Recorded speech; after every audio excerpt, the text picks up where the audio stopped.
그러나 나는 너희에게 말한다. 너희 원수를 사랑하고 너희를 박해하는 사람을 위하여 기도하여라. 아멘. 우리는 예수님께서 산 위에서 가르치신 말씀, 마태복음 5장에서 7장의 산상수훈 말씀을 살피고 있습니다. 산 위에 주님이 계십니다. 그리고 말씀하십니다. 위로부터 내려오는 말씀이 듣는 모두를 덮습니다. 마태복음 5장 1절은 이렇게 기록합니다. 예수께서 무리를 보시고 산에 올라가 앉으시니 제자들이 그에게 나아왔다. 산상수훈의 시작인 5장 1절은 예수님 앞에서 무리와 제자들이 나눠짐을 보여줍니다. 말씀 앞으로 나오는 자, 말씀에 귀 기울이며 예수님에게 한 걸음을 내딛는 자, 의를 향해 내달리는 자가 제자입니다. 오늘 살펴보는 본문은 폭력에 대한 바른 반응입니다. 사실 눈에는 눈, 이에는 이로 대표되는 율법의 목적은 보복의 한계를 긋기 위해서였습니다.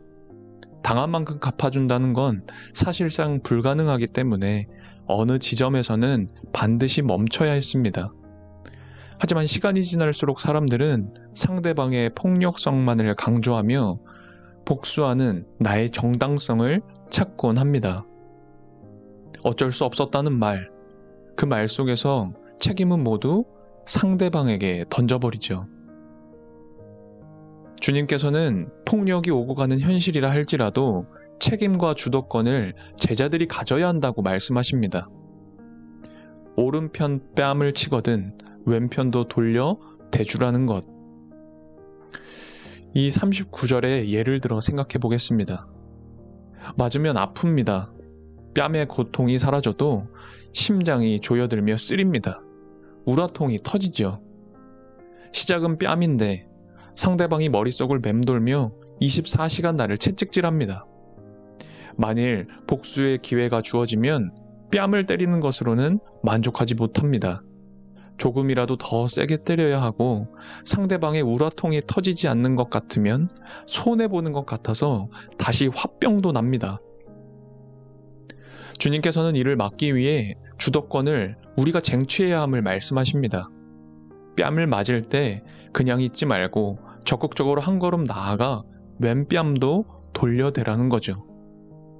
모욕적이고 폭력적인 상황에 마주했을 때 우리는 자신이 사람이라는 것을 입증해야 합니다. 인간성을 잃지 말아야 하는 거죠.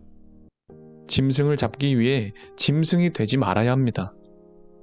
이러한 과정을 통해 그들의 불의함이 폭로될 것입니다.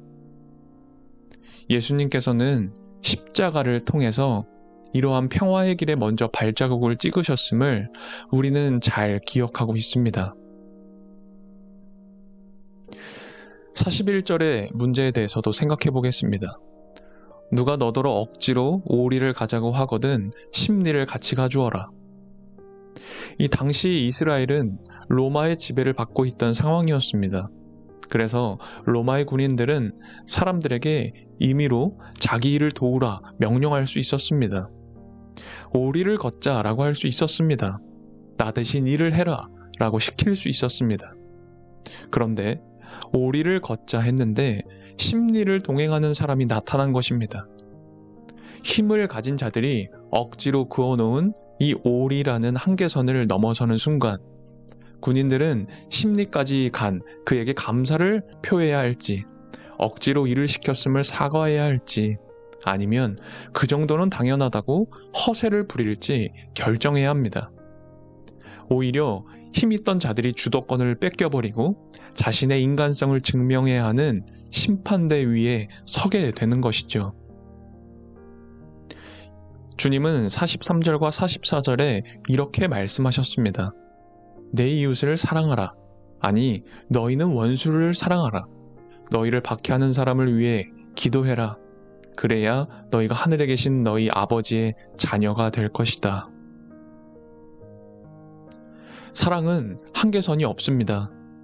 매일 더 넓고 깊게 나아갑니다. 사랑 안에서 원수는 이웃이 될 수 있습니다. 이러한 사랑의 실제적인 표현 방법은 기도입니다. 더 사랑하면 더 많이 기도합니다. 더 기도하면 더 이해하게 됩니다. 그렇게 더 사랑하게 되고 더 기도하게 됩니다. 편을 나누고 서로 밀어대는 이 시대에 우리는 뒷담화를 멈추고 기도를 시작해야 합니다.